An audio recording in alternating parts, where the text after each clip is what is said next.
Welcome to Apex Storyteller, your haven for peaceful stories designed to lead you into a restful night. If you enjoy these tales, don't forget to give this video a thumbs up and subscribe.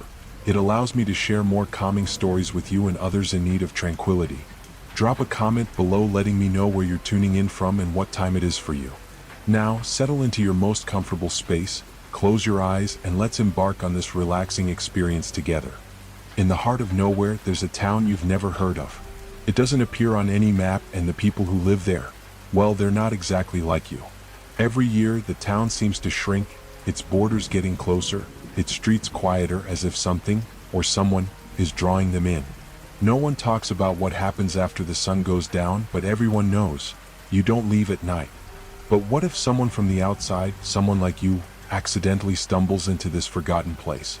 Would you survive, or would you become another name on the town's list of lost souls?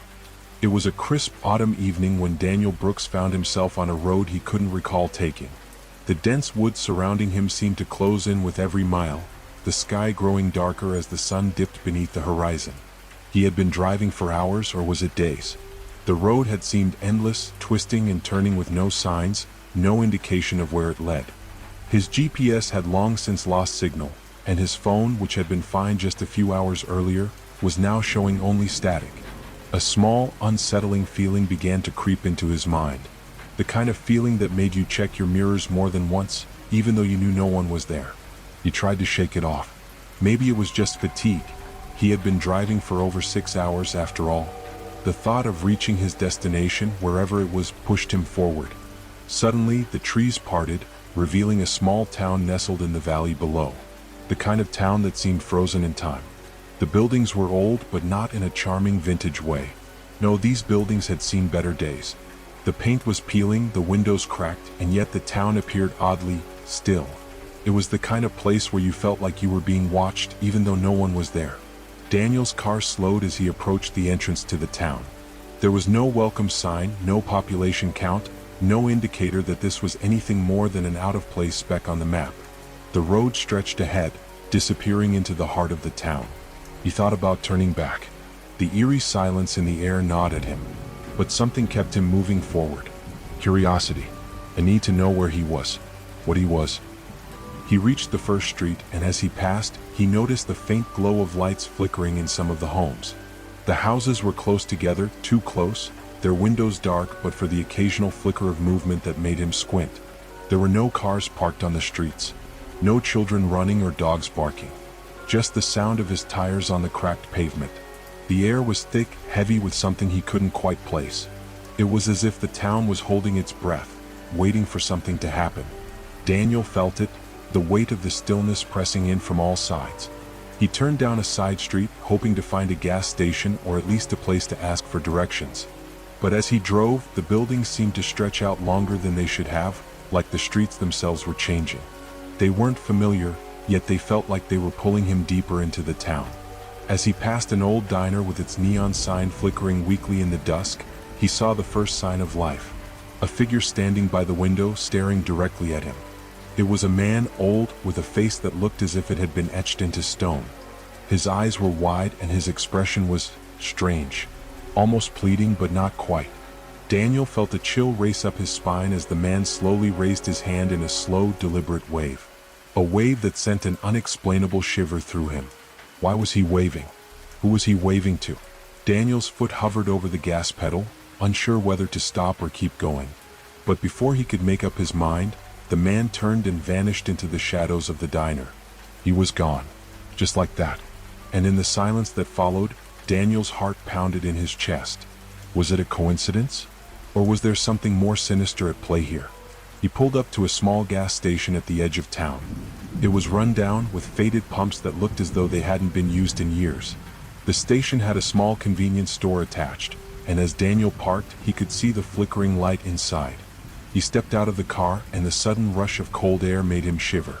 Inside, the fluorescent lights buzzed softly, casting a sickly glow on the shelves of outdated snacks and expired drinks. Behind the counter was a man, looking as though he hadn't slept in days. His hair was greasy, his eyes sunken, but his smile, well, that smile was unsettling. It was the kind of smile you give when you know something the other person doesn't. "Good evening," the man said, his voice raspy. "You lost, stranger?" Daniel hesitated, but then nodded. "Yeah, I was just looking for directions to get out of here." The man's eyes narrowed, a flicker of something dark flashing in them. "You're not from around here, are you?" "No," Daniel replied. "I've never seen a place like this before." The man chuckled softly, but there was no humor in his tone. "No one has. Not for long, anyway." He leaned forward, his eyes locking with Daniel's. "Listen to me, boy," he said in a low, gravelly voice. "You need to leave. Now. There's no good that comes from being here after dark. You'll regret it." Daniel frowned. "What do you mean?" "I'm just passing through." The man looked past him, his gaze darting nervously to the window. He shook his head and leaned back, whispering, "Don't say I didn't warn you." Daniel's pulse quickened. Something wasn't right. The man's words didn't feel like a joke. They felt like a warning that carried weight. As he stepped back out into the night, he could hear the town whispering around him. The rustle of leaves, the distant creak of a door swinging open, and then, for the briefest moment, the sound of footsteps following behind him. He spun around, heart racing, but saw nothing. The street was empty. Daniel's mind raced. Was it the town? The people? Or something worse? He didn't know, but he knew one thing for certain. He couldn't stay. Not after the man's warning. And yet, something was pulling him forward. Something about the town kept him there, bound by a force he couldn't explain. Would he make it out before the night claimed him too? Or would he become just another lost soul in the small town that wasn't supposed to exist? Daniel's car hummed as it rolled down the lonely, cracked road. He kept his grip tight on the steering wheel, his knuckles white, eyes darting from one side of the street to the other. The strange encounter at the gas station lingered in his mind, but it wasn't just the man's warning that troubled him. It was the feeling that the whole town had been waiting for him to arrive. The streetlights flickered as he passed beneath them, casting long shadows that seemed to stretch far too far for the time of night. There were no other cars, no movement, nothing that would suggest life beyond the empty houses. The feeling of being watched, that oppressive weight, grew heavier the longer he stayed in the town. Daniel's eyes locked on a narrow alleyway between two buildings just up ahead. It was strange how easily his attention was drawn to it, as if the alleyway itself were calling to him, demanding his attention. The shadows there were darker, deeper than they should have been, even for a town this abandoned. He could almost swear he saw something move in the darkness. A flicker, a shadow, something that didn't belong. He blinked hard, trying to shake the feeling. He needed to keep moving, get out, but every instinct in his body told him to stop, to turn around. He reached for the rearview mirror, scanning the empty street behind him, but there was nothing. No one. As he made another turn, the town's layout seemed to become more unfamiliar.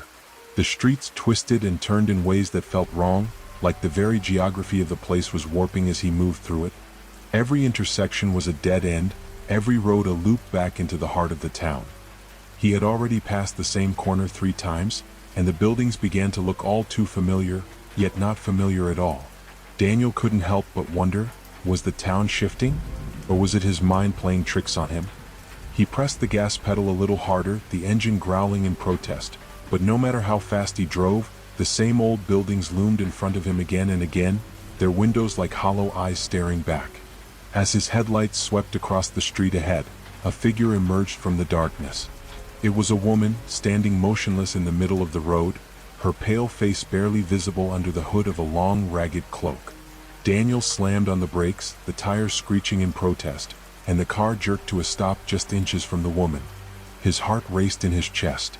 She didn't move, didn't acknowledge him at all. She was still, silent, staring down at the pavement, her hood shadowing most of her face. "Hey!" Daniel shouted, his voice cutting through the silence like a knife. "What the hell are you doing out here? Are you okay?" She didn't respond. Not a single movement. For a moment, Daniel considered driving around her, but the thought of getting too close to her sent a wave of panic through his body. Something about the way she stood there, unmoving, felt wrong. Too wrong. Then, just as he was about to honk the horn, she slowly raised her head. Her eyes, hollow and empty, met his gaze through the dark, and Daniel froze. Her eyes were wide, wide as saucers, but there was nothing human in them. No life, no emotion, only emptiness. Daniel's breath caught in his throat. Her stare felt like a weight pressing against him, suffocating him. A chill ran down his spine, making the hair on the back of his neck stand up. He didn't know why, but something inside him screamed for him to leave. Fast. With trembling hands, Daniel threw the car into reverse and slammed his foot down on the accelerator, his eyes still fixed on the woman in the rearview mirror. But she didn't follow. She just stood there watching him as he sped away. He turned back down another street, trying to find a way out of the town, but the unease didn't fade. It only grew stronger, gnawing at him from all directions. As he drove, he realized that the streetlights behind him weren't glowing anymore, and the world outside his car had become an endless stretch of darkened trees. The houses were no longer in sight. It was as though he had driven into an abyss. Daniel's breath came faster now, his pulse hammering in his temples. His palms were slick with sweat. What was happening? Where had the town gone? Why did it feel like the roads were closing in on him? Then, without warning, the headlights flickered and died. Complete darkness. Panic surged in his chest as he fumbled for the lights, his fingers frantic as they searched for the switch. But there was nothing. The car was dead. The engine hummed softly, but there was no power to the lights. The only sound was the rhythmic thump of his heartbeat. Daniel cursed under his breath, his mind racing. He was stuck in the middle of nowhere, in a town that shouldn't even exist. Was he even in the same place anymore? He reached for his phone again, hoping for a miracle, but the screen remained blank. His signal was gone.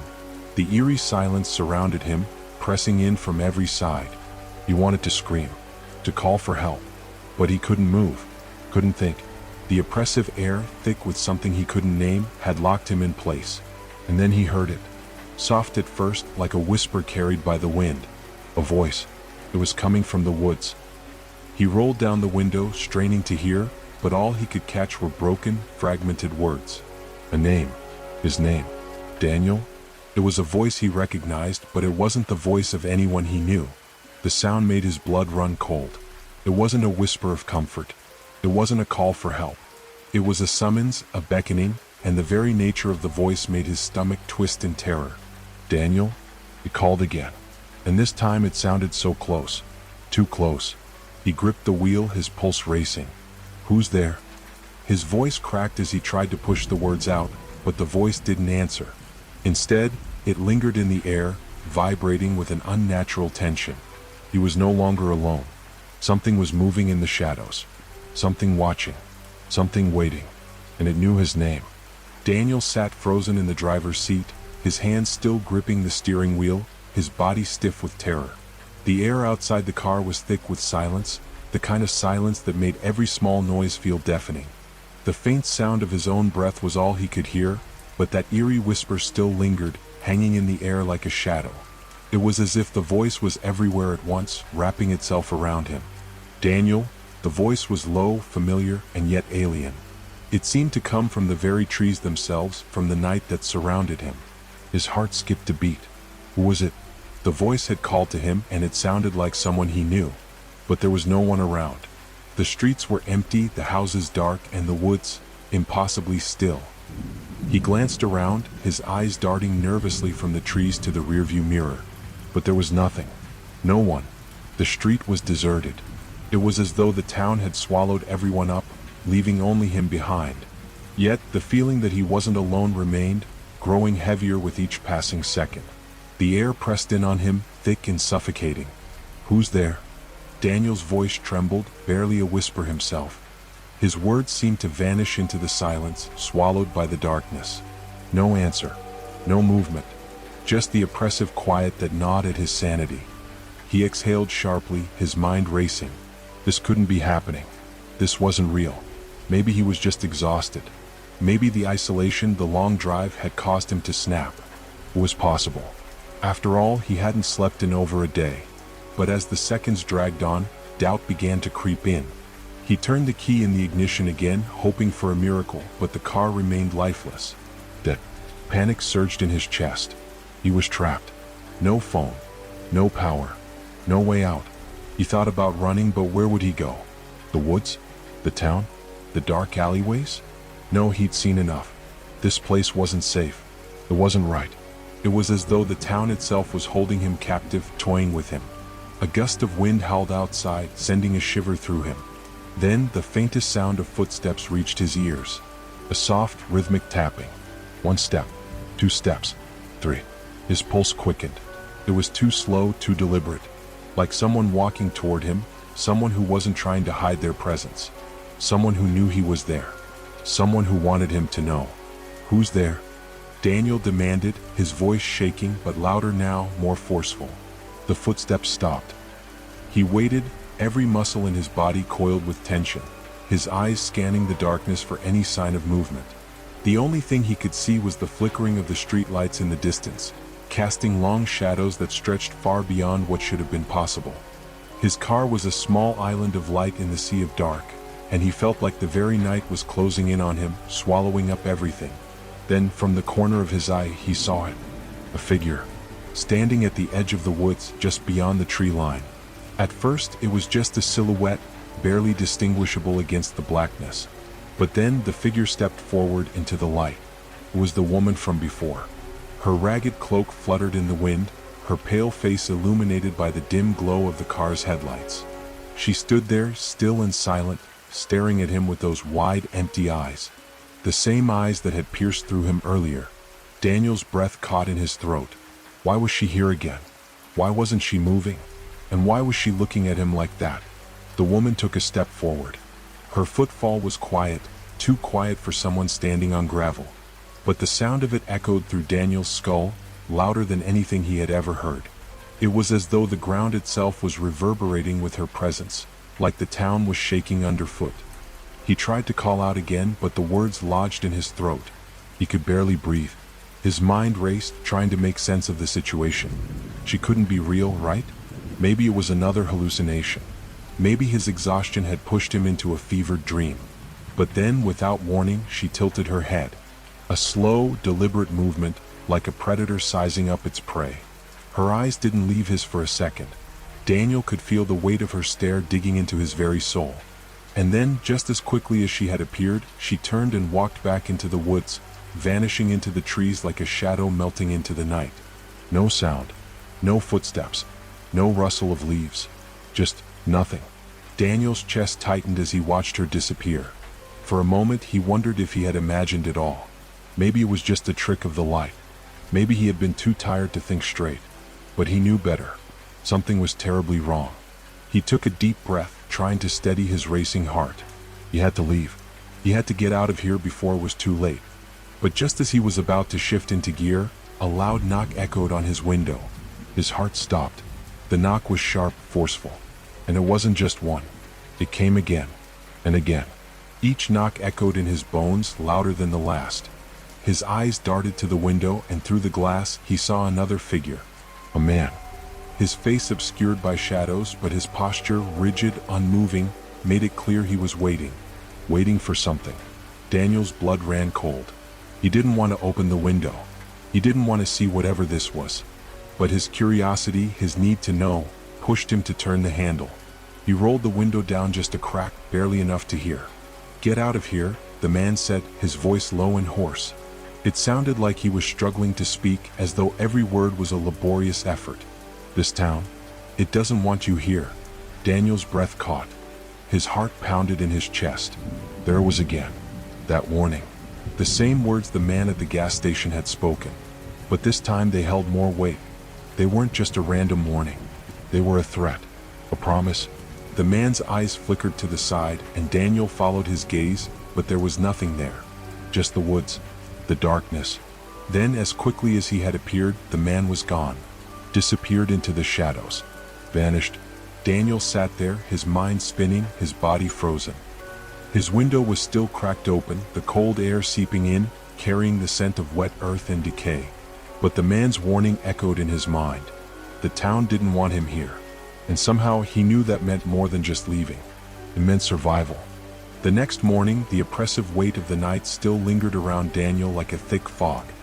He hadn't slept a wink, his mind replaying the events over and over, searching for an explanation. But there was none. No logic. No reason. Just an endless loop of fear, like the walls of his mind closing in, tightening with every thought. He had to leave. But something stopped him. The warning from the man last night echoed in his mind. This town doesn't want you here. What did it mean? Why had the man, whoever he was, warned him so cryptically? And what about the woman in the woods? Was she a part of this town's dark secret, or was she just another victim of its twisted grip? Daniel's grip on the steering wheel tightened as he glanced around at the deserted town square. The streets were empty again. The same eerie silence hung in the air, but this time, it felt even more suffocating, more oppressive. The houses stood like silent sentinels, their windows dark, their doors shut tight. Not a soul in sight. The town was dead. He had driven around for hours trying to find some sign of life, but it was as if the town itself had swallowed everyone up, leaving nothing but echoes of the past. The few stores that lined the main street were all closed. Some of the windows were cracked, others boarded up. It was as though the town had been abandoned long ago, but no one had ever bothered to leave. Daniel shook his head. He couldn't stay here any longer. But where could he go? The next town was miles away, and with his car dead in the water, there was no way to get out. He needed to find answers. Answers to what had happened here, why everything felt wrong. But the deeper he looked, the more he realized that the answers were buried beneath the town's surface, hidden from the eyes of anyone who dared to uncover them. His thoughts were interrupted by the screech of a rusty door opening. Daniel's heart skipped a beat as he turned toward the sound. Across the street, the old diner, the only building that seemed to have any signs of life, had its door creaking open. A figure emerged from the shadows. It was an old man. His back hunched, his movements slow and deliberate. He wore a long weathered coat that hung loosely on his frail frame, and his eyes were hidden beneath the brim of a worn-out hat. He looked like he hadn't seen daylight in years, his skin pale and cracked, his face covered in layers of wrinkles. He stopped on the porch, squinting at Daniel from across the street. Daniel's pulse quickened. Who was this man? And why was he the only person in the entire town who had come outside? The man raised his hand in a slow, deliberate motion, beckoning Daniel toward him. The gesture was unsettling, like he was inviting Daniel into some dark secret that no one should know. Daniel's gut twisted with unease, but he couldn't ignore the pull of curiosity. Something about the old man seemed familiar. And that nagging feeling at the back of his mind, the one that told him he had to stay, pushed him to act. He didn't want to go. He knew he shouldn't. But the man's eyes, those dark, empty eyes, seemed to pierce through him, reading his thoughts, seeing into his very soul. And before he knew it, Daniel found himself walking across the street, each step heavier than the last. As he approached the old man, the smell of rotting wood and damp earth filled the air. It was the same scent that had lingered around the car last night. It made Daniel's stomach churn, but he couldn't stop. It was as though something had taken control of his body, leading him to the man like a puppet on a string. When he finally reached the porch, the old man didn't speak. He just stood there watching him with those hollow eyes. Daniel took a deep breath, trying to steady himself before speaking. "Who are you?" His voice was hoarse, his throat dry. "What is this place? What happened to everyone?" The old man's lips twitched, almost like a smile, but it didn't reach his eyes. He stepped back into the shadow of the porch and motioned for Daniel to follow him inside. Without another word, Daniel stepped into the dimly lit interior of the diner, the creaking of the old wooden floorboards beneath him sounding like a warning. The inside of the diner was a time capsule. Dust covered the tables and the air smelled stale, like it hadn't been disturbed in years. The neon sign that once blinked with life outside now sat dark and faded, its colors lost to time. In the back, there was a bar, and a few old stools were lined up in front of it. A cracked mirror hung above, reflecting the dim light that barely lit the space. The old man gestured for Daniel to sit at one of the tables. He did, though every instinct in his body screamed at him to run, to leave this cursed place and never look back. But he couldn't. The same force that had led him here kept him rooted to the spot. The old man sat across from him, his eyes locked on Daniel's.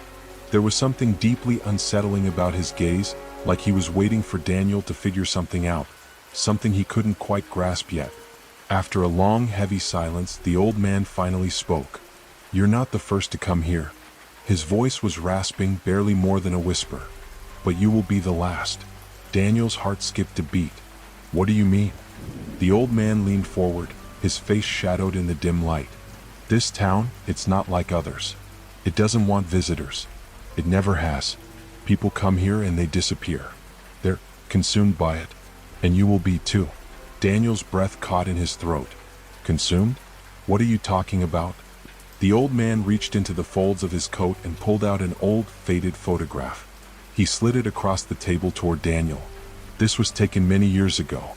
It's the last photo of anyone who tried to leave this town. They never made it. Daniel hesitated before picking it up. The image was black and white, grainy with age. It showed a group of people, all smiling, standing in front of the very diner they were in. But something was off. The people in the photo, their faces didn't look right. Their eyes were hollow, their expressions frozen in a way that felt unnatural, like the smiles had been forced. The old man's voice broke through his thoughts. You see, this town doesn't just take people. It takes their souls. It twists them into something else. Something not human. Daniel's blood ran cold. What are you saying? What happens to them? They become part of the town. The whispering voices you hear? They're the souls of those who came before you, trapped here forever. And now you're next. A chill ran down Daniel's spine. The walls of the diner seemed to close in on him, the shadows growing longer, more oppressive. The air thickened, and the once faint whispers he'd heard in the woods now grew louder, more distinct. The town was alive in a way that he couldn't understand, and it didn't want him to leave. He opened his mouth to speak, but the words caught in his throat. He was too afraid, too terrified of what the man had just revealed. The room seemed to spin, and the whispers in the air grew louder, almost drowning him out. The old man stood, his shadow stretching across the room, and with one last cryptic smile, he turned toward the door. It's already too late, he said softly, just before stepping into the darkness outside. Daniel sat in the diner, his heart pounding, his mind racing. He had to get out. But the truth was, he knew he was already trapped. Daniel sat in the darkened diner, his mind spinning with the old man's words. It's already too late. Those words haunted him, repeating in his mind like a broken record. His hands were trembling as he wiped them on his jeans, trying to steady himself. But no matter how much he tried, the fear kept creeping up his spine, settling deep into his bones. What did the old man mean? You're next. It wasn't just a warning. It felt like a prophecy. The hairs on the back of his neck stood up as the whispers from earlier returned, this time much clearer, much closer. Suddenly the light flickered. It was barely noticeable at first, like the diner was just breathing, but then the hum of the electrical current seemed to grow louder, more unnatural. The shadows seemed to stretch, not from any source of light, but from something else. Something unseen. Daniel's heart hammered in his chest. He had to get out of here. The air felt too thick, too heavy, suffocating him, as if the town itself was pressing down on him, willing him to stay. But he wasn't staying, not after what he'd heard. He stood up abruptly, the chair scraping loudly against the floor, as though the diner itself was groaning in protest. The floorboards creaked under his weight, and the door to the diner swung open on its own, as if some invisible force were pushing it, beckoning him outside.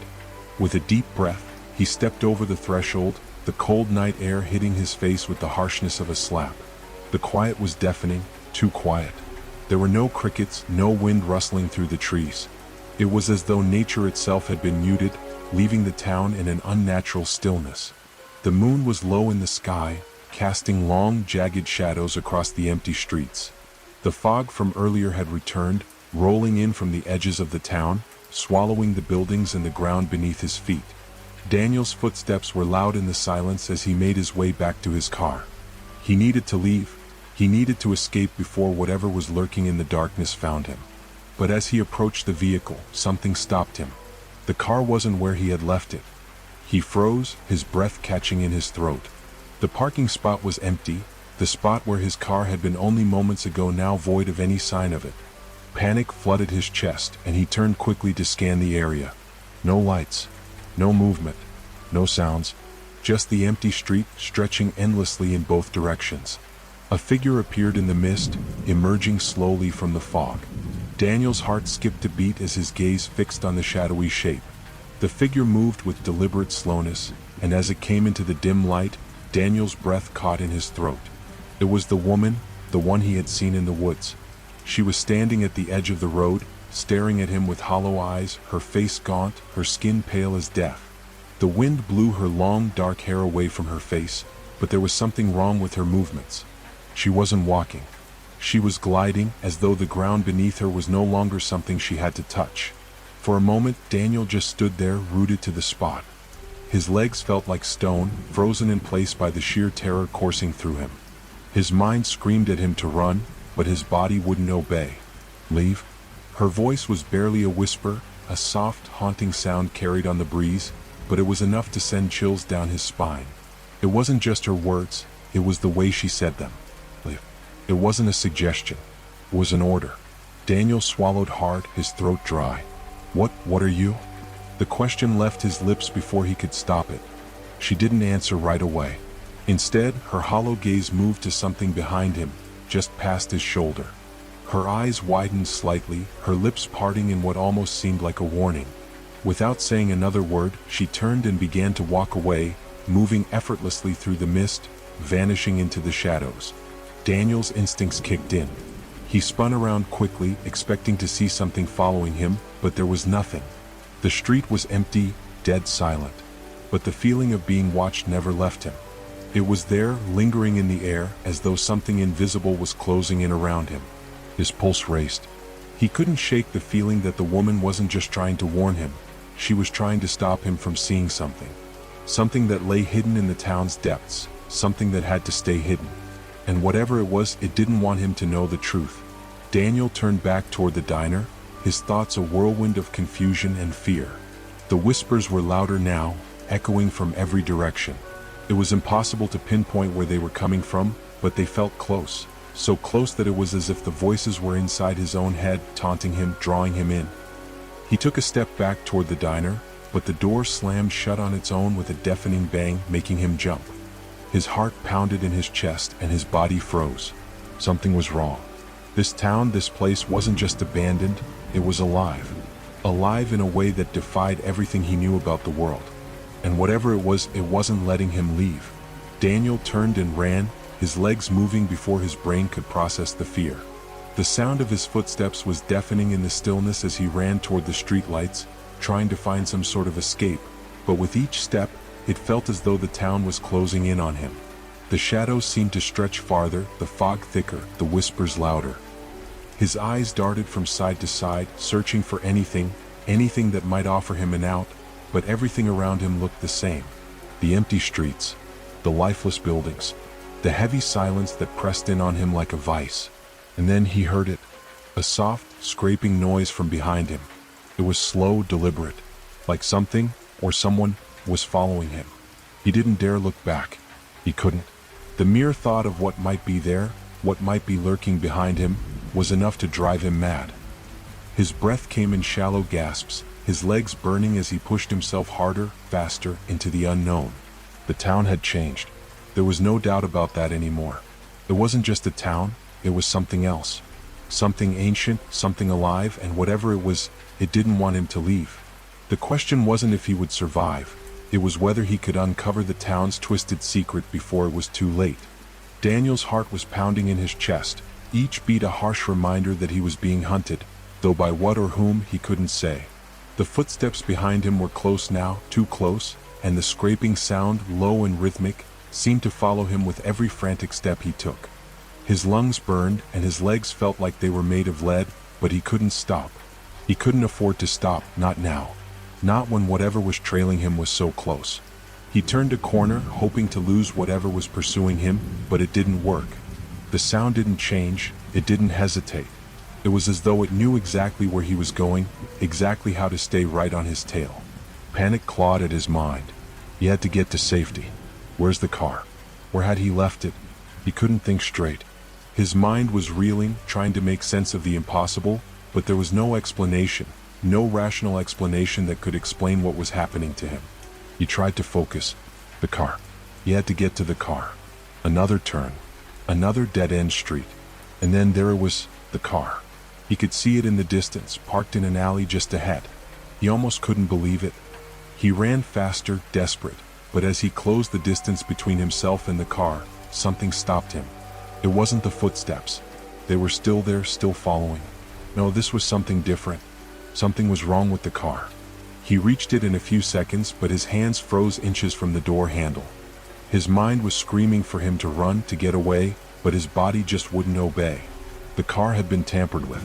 The windows were cracked as if someone had tried to get inside. The tires were slashed, deflated. The once sturdy frame now looked as if it had been gutted. The door handle, too, had been twisted and broken. It was as though someone, or something, had decided that this was no longer his escape. He took a step back, the realization slowly settling in as the footsteps grew louder behind him, echoing in his ears. The scraping noise was almost deafening now, and it was accompanied by something far worse. A whisper. A voice, faint at first but growing stronger. It wasn't a human voice.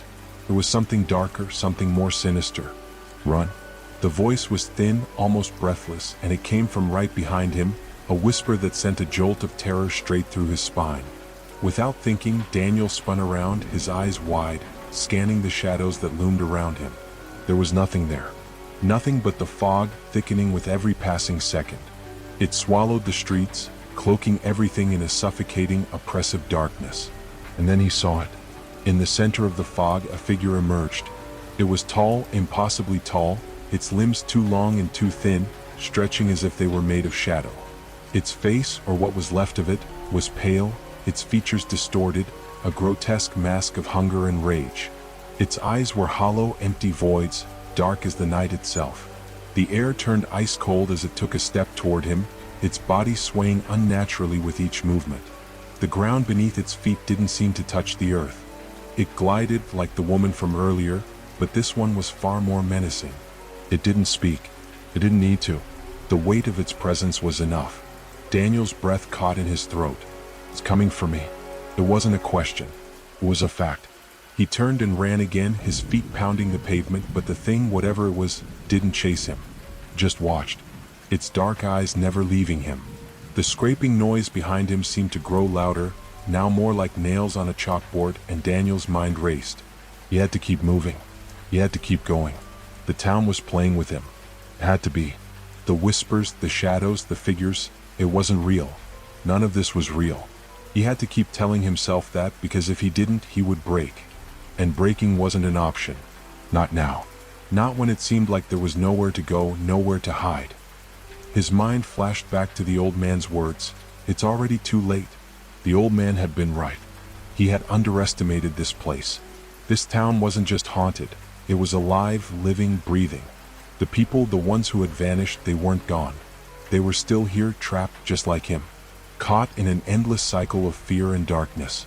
As he ran down another narrow street, the air grew heavier, denser. It felt as though the town itself was holding its breath, waiting. And then, without warning, the mist parted just enough for him to see the silhouette of a house at the end of the road, a house he hadn't seen before.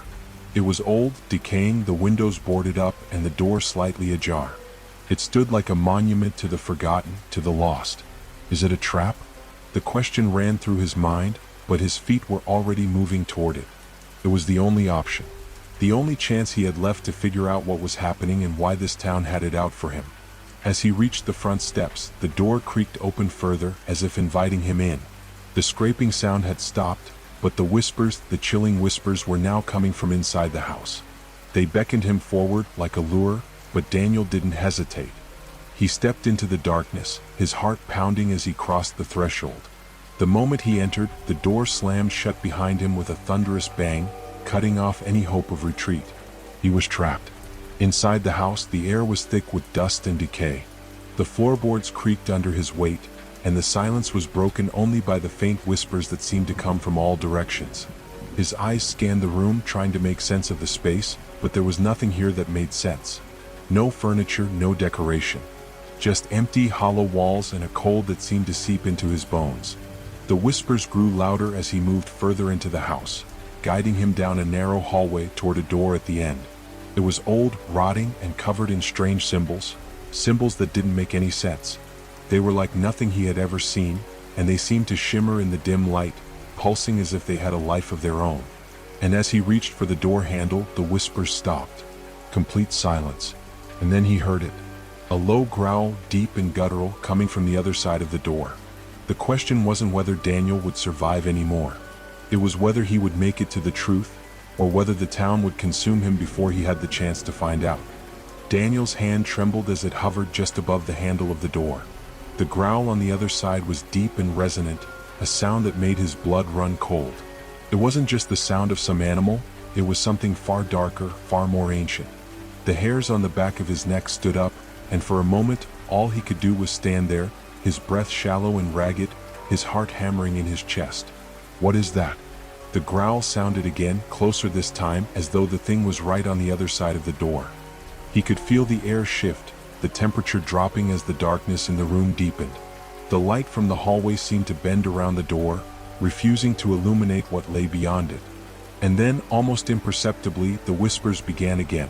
Low at first, like a distant chant, but growing louder, more urgent, until they were surrounding him, filling his ears with words he could barely understand. "You shouldn't be here." The voice was faint but distinct, as though it was coming from within his own mind. It was a voice he didn't recognize, soft, yet tinged with something malevolent. Daniel took a step back, his body instinctively pulling away from the door, but then his gaze fell upon the symbols carved into the wood. They pulsed with a sickly glow, as though they were alive, shifting and changing, rearranging themselves into something more disturbing with every blink. The whispers increased in volume, overlapping and frenzied, creating a dissonant cacophony that clawed at his sanity. He was no longer sure if it was the house or something deeper that was messing with his head. It felt like the very fabric of reality was being torn apart around him, like the walls were closing in. "Get out." The voice was more forceful now, but Daniel couldn't move. His legs were frozen, his body paralyzed, his mind screaming for him to turn and run, but the door was the only thing between him and the truth. What's behind that door? The question gnawed at him, relentless. What had the town been hiding? What was he willing to risk to find out? There was only one answer. He had no choice. He had come too far. He wasn't leaving without understanding what had brought him to this forsaken place. With a sudden burst of adrenaline, Daniel gripped the handle and twisted it. The door creaked open with a sound that reverberated through the house like the scream of a dying animal. He stepped into the room beyond, his eyes squinting against the inky blackness. There was no light here, only shadows, thick and oppressive, crawling across the walls like living things. The growl was louder now, a sound that rattled his bones, and then, through the fog of darkness, he saw it. A figure stood in the center of the room, a massive silhouette that stretched impossibly high, its form shifting and twisting in ways that defied logic. Its outline was jagged, broken, as though its very shape was being torn apart and reassembled. The air around it shimmered with an energy Daniel couldn't comprehend, an overwhelming presence that pressed against his chest, suffocating him. It spoke, but its voice wasn't human. It was ancient, as if it had been lying dormant for centuries, waiting for him. "You should never have come." Daniel's breath caught in his throat. It wasn't a warning. It was a declaration. It knew him. It knew exactly why he was here. And that knowledge, if he was being honest with himself, terrified him more than anything else. The figure's eyes glowed with an eerie light, casting an unnatural sheen over the room. As it took a step forward, Daniel felt his body stiffen with fear, every instinct screaming at him to run. He wanted to turn and flee, to bolt out of the house and never look back, but his legs wouldn't obey. The room felt smaller now, the walls pressing in on him, trapping him in with the thing that stood before him. It reached out, its hand long and clawed, each finger tipped with what looked like obsidian shards, sharp and gleaming. The moment it touched his chest, pain exploded through Daniel's body. It was like being struck by lightning, every cell in his body screaming in agony as the world around him began to collapse. But in that moment, something shifted inside him. The pain began to blur, and a new sensation took its place. It wasn't physical. It was something deeper, a knowledge seeping into his mind, unwanted but undeniable. Images flashed before his eyes, visions of the town, of its people, of the endless cycle they were caught in. They were all prisoners, trapped by the very thing that stood before him.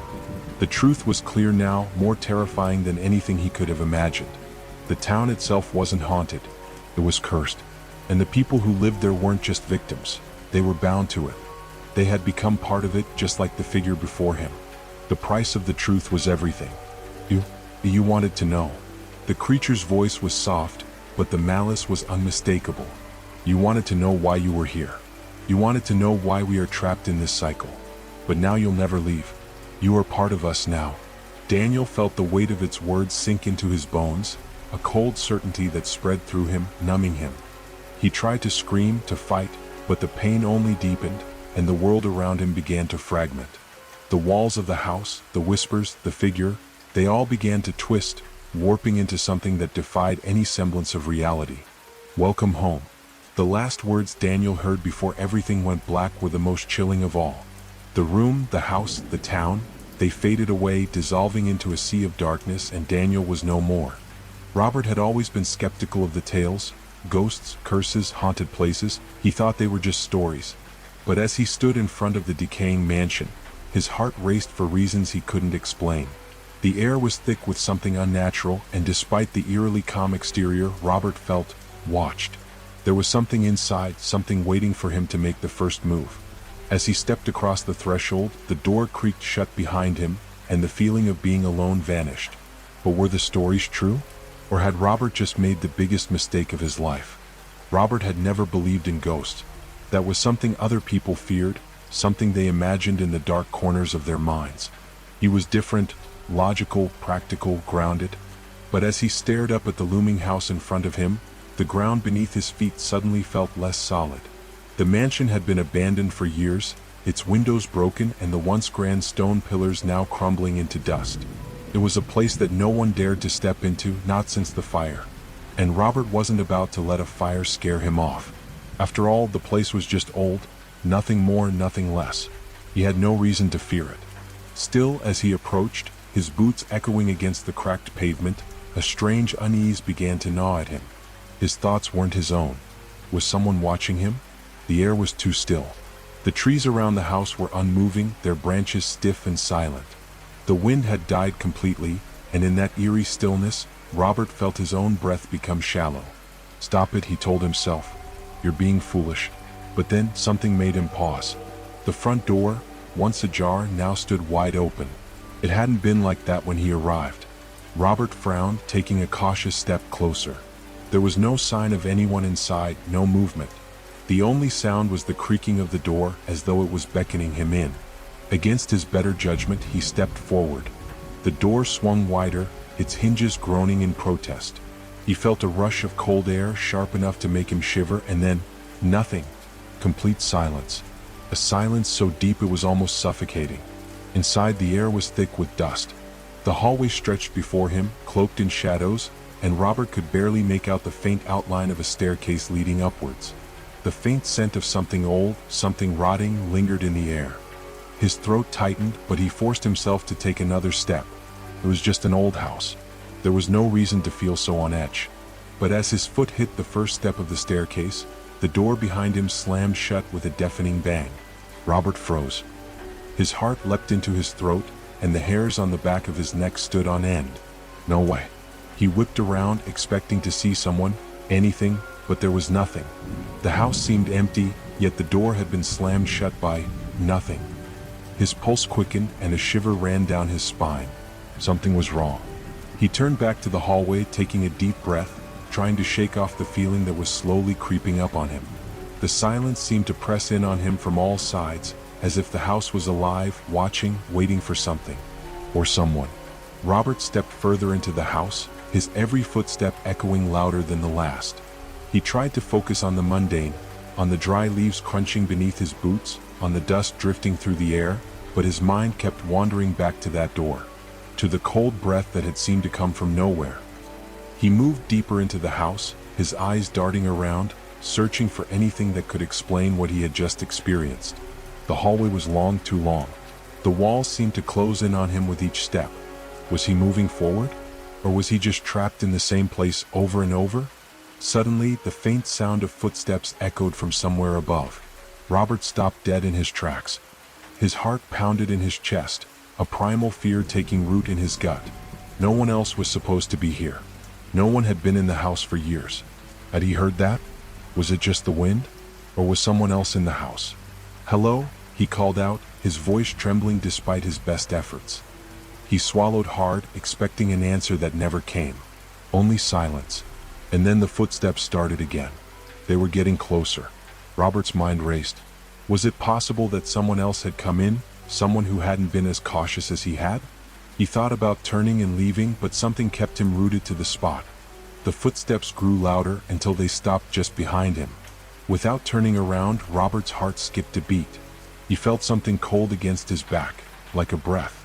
But when he spun around, there was nothing. Nothing but the empty hallway, the shadows that seemed to stretch just a little bit farther than they should. The air grew heavier. He wasn't alone, and he couldn't leave. Robert's mind raced, his pulse thundering in his ears as he scanned the hallway, desperately trying to make sense of what was happening. The footsteps, they were real. He had heard them. Yet no one was there. He could still feel the cold breath on his back, like something, or someone, was standing just behind him. He swallowed hard, the taste of fear thick in his mouth. His eyes darted around the room, searching for any sign of movement. The shadows seemed to flicker and dance at the edges of the hallway, making the space feel alive, like the walls themselves were watching him. He took a tentative step forward, trying to ignore the growing sense of dread that crawled up his spine. He reached out to touch the wall, his fingers grazing the cracked plaster. It was cold. Cold in a way that wasn't natural. He pulled his hand back quickly as if it had been burned. What the hell is going on? The house had always been known for its history of strange happenings, but Robert had dismissed it all as local superstition. People loved to spin wild tales about haunted places, about things that couldn't be explained.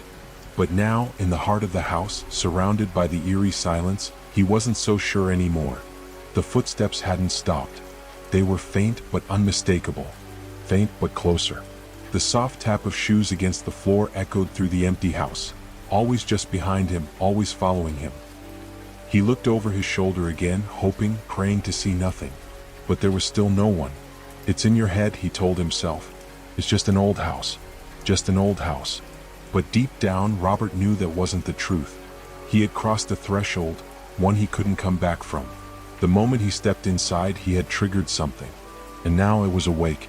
He pressed on, trying to shake the feeling of being stalked by something unseen.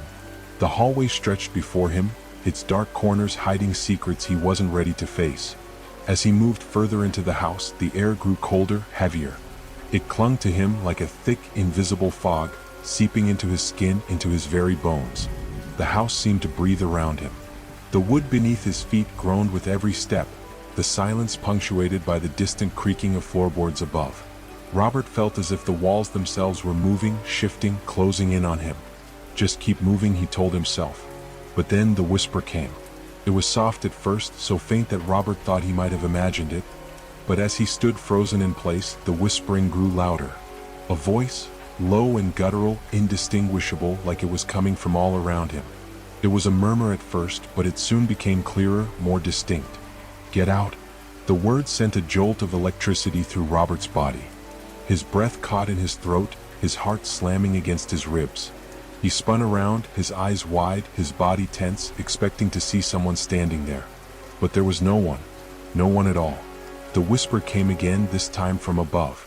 It echoed down the staircase, clear as day. Leave now. Robert's knees trembled, but he refused to back down. He wasn't going to let some voice scare him away. No way. He was in control here. This was his investigation, his exploration. He wasn't about to let a few whispers send him running. Still, the whispers persisted. And with each one, the temperature in the house dropped another degree. His breath fogged in front of him, the chill biting into his skin. He turned toward the stairs, the only way forward. The staircase stretched upward, disappearing into the darkness above. Each step creaked under his weight, the sound of it too loud in the silence of the house.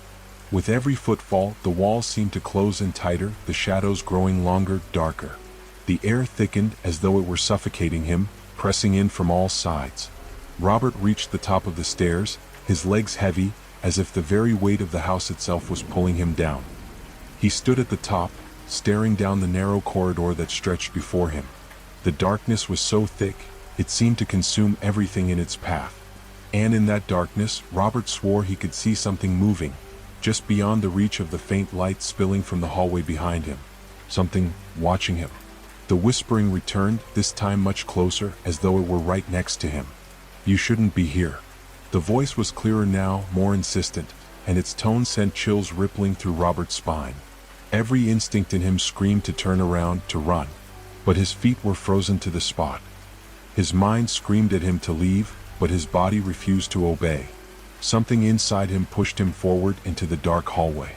The walls seemed to shift as he walked down the corridor, the floors groaning beneath his feet, the house itself alive with a slow, sinister pulse. Robert's breathing quickened, his chest tight with fear. He could feel it now, the weight of something unseen pressing down on him, following his every move. He wasn't alone, but he couldn't stop. He couldn't turn back now. The whispering intensified, louder now, almost deafening, like 100 voices overlapping in a chorus of warning. They were all saying the same thing. Leave? He stopped at the end of the hallway where a door stood slightly ajar. It was the only door that hadn't been overtaken by the darkness. The door seemed to beckon him, its faint light spilling out from the crack. Robert reached for the handle, his hand trembling, his stomach in knots. He didn't want to open it, but some force, something beyond his understanding, drove him forward. The door creaked open. Inside, the room was almost pitch black. The faintest glimmer of light came from the corner, casting strange shadows on the walls. Robert stepped inside, his mind racing, his heart pounding in his chest. And then, as he crossed the threshold, the door slammed shut behind him. A deafening silence fell. The whispering stopped. But something far worse had begun. The door slammed shut behind Robert, its echo lingering in the air like a distant threat. His breath caught in his throat as the room fell into an oppressive silence, more suffocating than anything he had experienced before. His eyes adjusted slowly to the dim light spilling from the cracked window, but it wasn't enough. The shadows around him seemed to grow, stretching longer, crawling toward him like tendrils of darkness seeking to claim him. He stood motionless for a moment, the weight of the silence pressing against him. It felt as though the house itself was holding its breath, waiting for something to happen, waiting for him to make the next move. It's just an old house, Robert told himself, his voice shaking in his head. There's nothing to fear. It's all in your mind. But as he glanced around, the rational thoughts seemed to fade, replaced by an unsettling sense of unease that tightened in his chest. The walls of the room were covered in peeling wallpaper, yellowed and cracked with age. The floor beneath him creaked with every small shift of weight. The air smelled thick and stale, like something forgotten, decaying in the dark. There was a faint sound, almost imperceptible at first. A low, groaning creak like the house itself was shifting, just a little. But the sound wasn't random. It felt deliberate, intentional. What was that? Robert turned toward the far corner of the room, where a small, old armchair sat in shadow. Something about it seemed wrong. The way it stood in the corner, untouched, as though waiting for someone to sit down. He forced himself to move, one slow step after another, each footfall reverberating through the house like a warning. The floorboards creaked beneath him, a harsh sound that seemed to echo off the walls. He reached the chair and stopped. There was nothing to explain the dread creeping up his spine. Just an old, worn chair. Yet there was something about it that made Robert's skin crawl. It was as if the room had been holding its breath, waiting for him to notice it. His eyes wandered, and that's when he saw them. At the edge of his vision. Dark, hollow eyes peering at him from the shadows. They were faint, distant, but unmistakable. They were there, watching him. No. Robert's heart skipped a beat, his stomach dropping to the floor. The eyes were hidden, half obscured by the shadows, but they were there, shifting slightly, blinking as though they had been waiting for him to notice. His breath quickened, his hands trembling. He didn't want to turn around, but he couldn't ignore it any longer. His body moved of its own accord, his legs carrying him closer to the shadows, closer to those eyes. The closer he got, the more he could feel it, the chill in the air intensifying, the oppressive weight of the room thickening around him. It was as though the eyes weren't just watching him, but seeing him, studying him. As if they knew something he didn't, something he wasn't meant to know. He stepped closer. The eyes blinked slowly. Then they opened wider. And that's when Robert saw it. The figure, standing in the shadows. It was tall, too tall. Its body was thin, almost skeletal, with long, crooked limbs that stretched unnaturally out of the darkness. Its face was pale and gaunt, with hollow eyes that stared directly into Robert's soul. The figure didn't move. It didn't need to. The room itself felt alive with its presence. The air was heavier now, as though the very atmosphere had thickened with the weight of something otherworldly. Robert's legs shook beneath him. Every fiber of his being screamed for him to run, to get out of the house. But he couldn't move. His feet were rooted to the floor, his eyes locked with those cold, empty sockets. The figure didn't speak. It didn't need to. Its presence alone was enough to suffocate him, to drown him in the overwhelming sense of dread. The eyes were still on him, unwavering, unblinking, as if they were waiting for something, waiting for him to do something. His mind raced, trying to find a way to break free, to escape from the paralyzing grip of fear. But all he could do was stand there, frozen, caught in the gaze of those empty, lifeless eyes. The whispering started again, this time louder than before. It was no longer a soft murmur, it was a cacophony of voices, overlapping, shouting at him, pleading, warning. Get out now. The voices rang in his ears, each word piercing his mind like a needle, driving him further into panic. The house seemed to close in on him, the walls pressing tighter, suffocating him, crushing him under the weight of the voices. He couldn't think. He couldn't breathe. The figure moved. Slowly, its long limbs stretched forward, its face still locked in place, its eyes unblinking, its mouth twitching with a terrible, silent grin. Robert could feel it now, the cold, the absolute absence of warmth in the room. The temperature had dropped drastically. His breath came out in ragged gasps, and he could see the fog of his own exhalations drifting in front of him. The figure's head tilted to the side, as if studying him, as if it was trying to understand why Robert wasn't running yet. Why he hadn't given in to the terror that gripped his heart. Get out. You don't belong here. The whispering grew louder, filling his mind, drowning out all other thoughts. Robert could feel his knees giving way beneath him, his strength faltering. The figure moved closer, its eyes now glowing faintly, a sickly yellow light that burned into his vision. Every instinct screamed at him to run, but he was paralyzed. Trapped. He couldn't escape. The figure reached out, its hand hovering just inches from his face. The air was so cold now that it burned his skin, a biting frost that seemed to freeze his very blood. Robert's mind was spinning, his vision blurring, but through it all, he could still see those eyes, those horrible, unblinking eyes, locked on him as though they could see through him into his very soul. And then, as if to end it all, the figure opened its mouth. A soundless scream filled the room, a wave of pure, unrelenting terror that slammed into Robert like a freight train. It wasn't just a sound, it was a feeling. The purest form of fear, of anguish, of pain. Robert stumbled back, his chest tightening with panic, his breath coming in short, shallow gasps. The figure took another step forward, and the darkness around him seemed to close in even more, until the room was nothing but shadows, suffocating him, crushing him under the weight of its presence. Get out. Live. Run.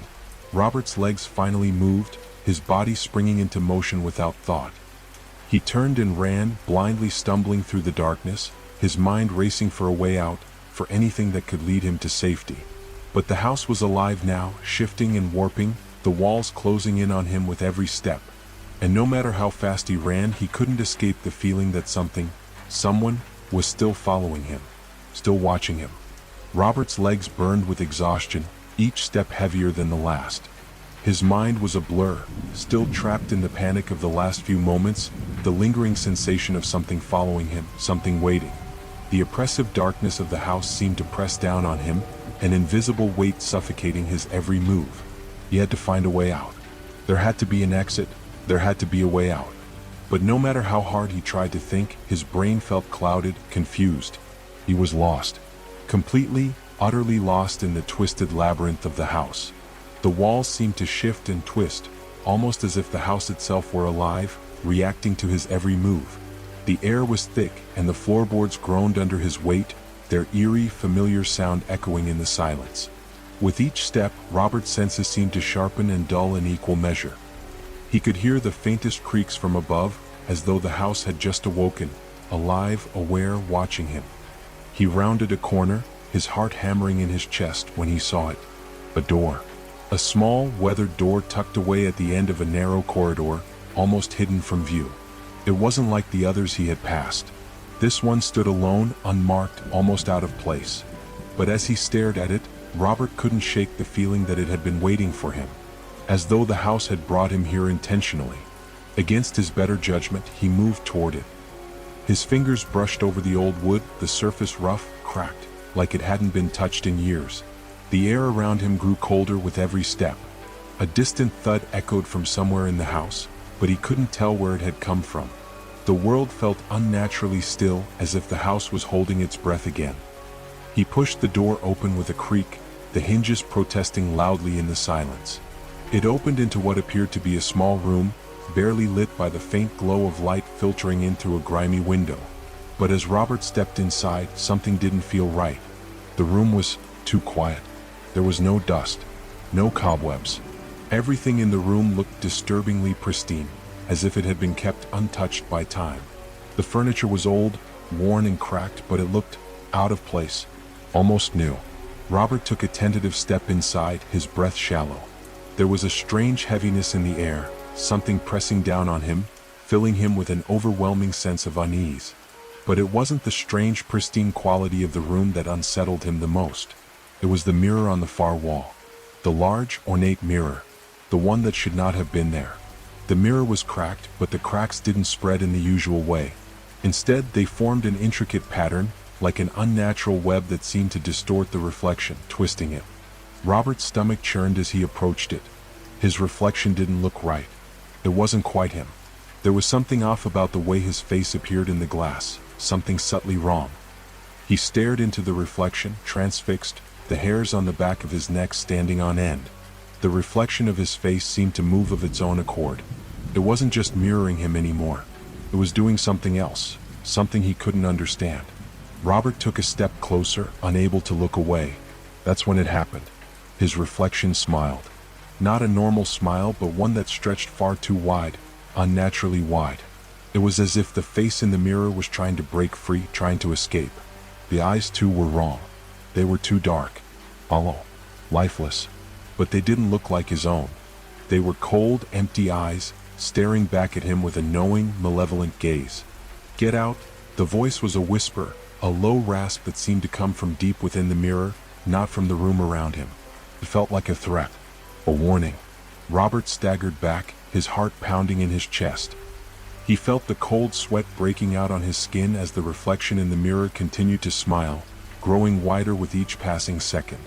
The air grew heavier, thicker, as if the room itself were closing in around him. He turned to leave, but the door slammed shut behind him with a deafening crash. The sound echoed through the room, the force of it knocking Robert off balance, sending him stumbling forward. He whipped around, trying to make sense of the situation. The mirror still shimmered, its cracks twisting and shifting in a way that shouldn't have been possible. And then, in a flash, Robert realized something horrifying. The room wasn't just wrong, it wasn't real. The walls weren't solid. The reflection of the room in the mirror was different. It was distorted. The door was no longer in the reflection. The furniture had changed. The layout had changed. His reflection wasn't just a mirror image anymore, it was a doorway. His breath caught in his throat as the reflection moved once again, this time with purpose. The figure in the glass, the distorted, twisted version of Robert, moved toward the edge of the mirror, its eyes locked onto him, a malicious grin still stretched across its face. And then it spoke again, its voice dripping with something dark, something ancient. "Come closer, Robert. You're meant to be here. We've been waiting." His knees buckled as he tried to back away, but his body was no longer obeying him. He was frozen. Frozen in place as the reflection in the mirror reached out, its hand pressing against the glass, through the glass, like it wasn't just a reflection anymore. Robert's mind raced. The house was alive. It was feeding off his fear, manipulating him, pulling him deeper into the madness. The mirror was no longer just an object. It was a gateway, a portal to something darker, something that was now within his reach. The figure in the mirror was close now, so close that Robert could feel its icy breath on his face. He wanted to scream, to break free, but he couldn't. His body wouldn't listen. His limbs were heavy, numb. And then, without warning, the figure lunged at him. The glass shattered in an explosion of sound, the sharp shards of it cutting into Robert's skin, but he didn't feel the pain. The moment the glass broke, everything went black. For a split second, Robert had no idea where he was. His senses were overloaded, his mind unable to process the overwhelming sensations flooding him. The temperature had dropped to an unbearable level, the air thick with the scent of decay. When his eyes finally adjusted, he realized he was no longer standing in the room. He was somewhere else, somewhere darker, colder. The mirror was gone, but the figure remained. Robert wasn't alone. The darkness was absolute. Robert's breath came in ragged gasps as he stood motionless, his heart hammering in his chest. The air around him felt wrong, heavy, suffocating, and thick with an unseen presence. His body trembled, every nerve alive with the sensation that he was being watched, stalked by something that was both familiar and alien. The cold seemed to seep into his bones, chilling him to the core. He couldn't remember how long he had been standing there, caught in the unsettling blackness. Time had become meaningless in this place. Where was he? The room he found himself in was nothing like the one he had just left. No more pristine furniture or immaculate mirrors. No more strange, distorted reflections. Instead, this was a place of emptiness, or at least it seemed empty. He couldn't tell if he was alone or if something, or someone, was waiting for him, lurking just beyond the edge of his vision. He tried to move, but his feet wouldn't obey. He was frozen, rooted to the spot by an invisible force. His eyes darted around, desperately searching for any sign of something, anything, that would help him make sense of what was happening. Then he heard it. A faint whisper, barely audible above the sound of his own breathing. It came from somewhere in the darkness, as though the shadows themselves were speaking to him. The voice was low, almost unintelligible, but there was something unmistakable about it. Felt familiar, and yet not. Robert? His name. The whisper was softer this time, the sound like a breath on his ear, the kind of whisper that chills the blood. His skin prickled with a mixture of fear and curiosity, but he couldn't move. The more he tried to focus, the harder it became to distinguish the words. They seemed to slip and slide out of his reach, always just beyond his grasp. It was maddening. He forced himself to step forward, inch by inch, as though every movement were a battle against some invisible force holding him back. The shadows seemed to ripple, twisting around him like tendrils of smoke, and the whispering grew louder, more urgent, as though it were coming from all directions at once. Robert, you're not alone. The voice was clearer now, but it wasn't just one voice, it was several. Multiple voices layered over one another, all whispering his name, all calling to him in a way that made his blood run cold. He spun around, desperately scanning the shadows for any sign of movement. But there was nothing. The room was still, suffocatingly still, yet the voices continued to echo in his mind. His eyes narrowed in frustration as he tried to make sense of it all. "Who are you?" he finally managed to choke out, his voice hoarse and trembling. The silence that followed was deafening. For a moment, Robert thought the voices had stopped, thought he had imagined it all. But then, slowly, a single voice rose above the rest, as though it had been waiting for him to speak. "I've been waiting for you?" The words sent a shiver down Robert's spine. Waiting for me? He had no idea what that meant, but it felt like a trap, like he had walked straight into something far worse than he could ever have anticipated. The air grew colder, the temperature plummeting until Robert could see his breath hanging in the air in front of him. His instincts screamed at him to leave, to run as far and as fast as he could, but his legs felt like they were made of stone, heavy and unmovable. The shadows in the room seemed to shift, curling and twisting like they were alive, like they had a mind of their own. And then he saw it. A figure, vague at first, barely visible in the darkness, emerged from the corner of the room. It wasn't fully human. Not anymore. It was tall, impossibly tall, its limbs unnaturally long, stretching out in grotesque angles that didn't seem to belong in the world he knew. Its skin was pale, almost translucent, and its face was a twisted mockery of a human one. Hollow eyes stared at him, black as coal, sunken into its skull, while its mouth stretched into a grin that made Robert's stomach turn. The figure didn't move, but its presence was suffocating, overwhelming. It watched him as though it were savoring his fear. Robert couldn't tear his gaze away. He wanted to scream, to run, but the sight of the figure held him in place. It was as if it were pulling him in, drawing him closer with invisible threads of dread. And then, with a voice that was nothing more than a raspy hiss, the figure spoke. "You shouldn't have come here." The word struck Robert like a physical blow. His breath caught in his throat, his pulse quickening. A surge of panic washed over him, but before he could react, the figure's grin widened.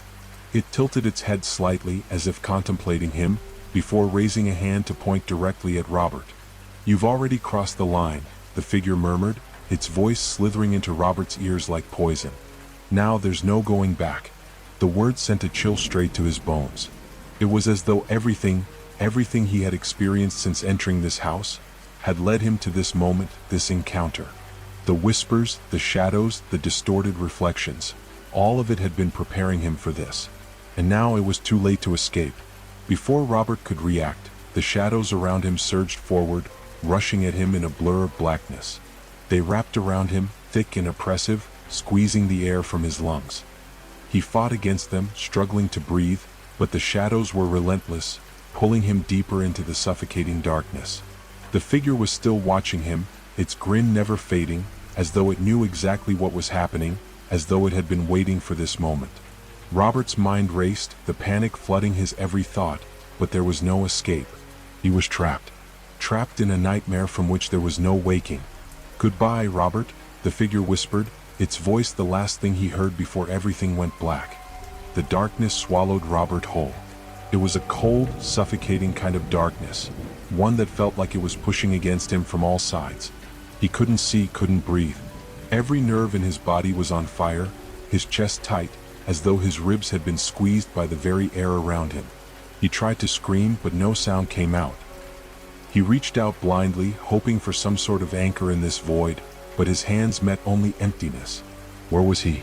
Robert didn't know how long he had been falling. There were no walls, no floor, no ceiling, only a weightless descent into something vast and unknowable. It felt as if he were suspended in a dark void, surrounded by an endless abyss, disconnected from time and space. His mind screamed for clarity, for any sign of reality, but all he got in return was the eerie sensation that something was watching him, something ancient and patient, something that had been waiting for him to fall. The suffocating silence was unbearable. And then, just when Robert thought he might lose his sanity from the sheer isolation, a single whisper broke through the stillness. It was soft, barely audible, but it was enough to snap him out of his stupor. "Robert?" The voice was familiar, but distant, like a memory, a forgotten echo of a time he couldn't quite recall. He froze, straining to hear more, but the voice didn't come again. His heart raced and his palms grew slick with sweat. Was it the same voice from before, the one that had called him in the shadows? Or was this something else entirely? For a moment he thought about calling out, shouting into the abyss, but he hesitated. What if this was just another trick? What if there was nothing there at all, and he would be left alone to drown in his own fear? And then the whisper came again, this time louder, clearer, like it was right beside him. "Robert, you have to wake up." He blinked, his mind struggling to process the words. Wake up. Hadn't he already woken up? Or was this still some nightmare he couldn't escape? Suddenly, a blinding light pierced the darkness. Robert flinched, shielding his eyes from the painful brightness that cut through the black void like a blade. The light flickered for a moment, casting long, eerie shadows, before it steadied and illuminated a scene that made Robert's stomach turn. He was no longer floating in empty space. Instead, he stood in the middle of a hallway, an old, decaying hallway with peeling wallpaper and floorboards that groaned under the weight of his steps. The walls seemed to pulse with a strange, unnatural rhythm, as though the house itself was alive, breathing in time with his movements. Robert's heart pounded in his chest. This place, it was familiar, but it wasn't.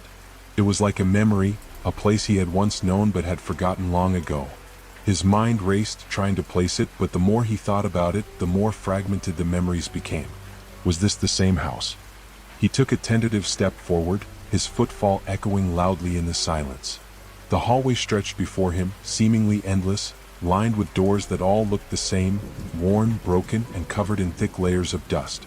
The air was thick with the smell of mildew and decay, and there was an oppressive weight to the atmosphere that made it hard to breathe. He moved cautiously, trying to push past the sense of dread that clung to him like a second skin. His mind was still clouded with confusion, but one thing was clear. He had to keep moving. There was something here. Something waiting for him. Something he had to find.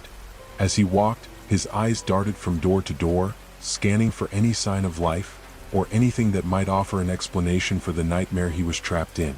But the longer he stared at the doors, the more unsettling they became. It was as if they were watching him, their cracked and splintered surfaces giving off the impression of eyes, dark, cold, and unblinking. Don't open the door. The thought was sudden, sharp, like a warning from somewhere deep inside him. His breath caught in his throat. He hadn't even realized that his hand was reaching for the doorknob until it was too late. His fingers were mere inches away from it when he pulled them back sharply, his pulse quickening. But the door, it was calling to him. He could feel it, the pull of something unseen, something powerful and malevolent. "Don't," Robert whispered to himself, his voice trembling. But despite his fear, despite the instinct screaming at him to turn and run, he found himself drawn toward the door, his body moving of its own accord. What would happen if I opened it? He could feel his hands shaking as he reached out again, slower this time. The doorknob was cold to the touch, sending a jolt of icy fear through his fingers. The whisper came again, clearer this time, though it sounded distorted, as if it was coming from somewhere far away. "Robert, open the door. It's time to see what's inside." The voice was soft, almost coaxing, but there was something sinister hidden beneath the gentle tone. Something that made Robert's skin crawl. But he couldn't stop now. He couldn't ignore the pull. With a deep breath, he turned the doorknob and pushed the door open. The hinges screamed in protest, the sound echoing down the empty hallway, bouncing off the walls in a distorted, jarring way. Robert's heart hammered in his chest as he peered into the room beyond the door, and what he saw made him stagger back in horror. The room was empty except for one thing. In the center of the room stood a large, old-fashioned mirror, its surface covered in layers of grime and dust. The reflection, though, wasn't the same as the room. It was wrong. The mirror showed a room filled with light, but the light wasn't natural. It was cold, flickering, and unnatural, like it was being forced into existence. But what really froze Robert in place were the shadows, long, twisted figures moving within the reflection, their forms shifting and contorting in unnatural ways. He stepped back from the door, his mind racing. The shadows in the mirror, they weren't reflections. They were alive. The more he stared, the more he realized that they were moving toward the edge of the mirror, as though they were trying to reach out and escape. Robert's pulse raced, and his head swam with confusion. Was this real? Was he still trapped in the same house? Had everything he had seen so far been a dream? But as his eyes returned to the mirror, he saw something that made him freeze in terror. A face. His own face, but not like he had ever seen before. It was pale, gaunt, with hollow eyes that stared back at him with an unblinking intensity. And in that moment, Robert realized something horrifying. The reflection wasn't just a mirror. It was a warning. And it wasn't just him who was trapped here. There was someone else. Robert's breath came in shallow, ragged gasps. His body felt heavy, his limbs slow and stiff as though they were moving through thick mud. His eyes were glued to the mirror, the face staring back at him with hollow, empty eyes. His reflection, his own image, twisted in a grotesque mockery of his reality. What was happening? The reflection of himself seemed to move, shifting its weight and positioning, as though it was mimicking his actions, but with an eerie delay. His pulse pounded in his ears, deafening him, drowning out the faint whispers that seemed to seep from the edges of his vision. There was a coldness spreading through his chest, an icy grip that clamped tighter with each passing second. He took a step back, but his feet felt glued to the ground. The mirror, it wasn't just a reflection. It was something else, something far darker than he could comprehend. It was alive and it was watching him. Suddenly, the shadows in the reflection, those twisted, unnatural forms, began to move closer, stretching their arms out toward him.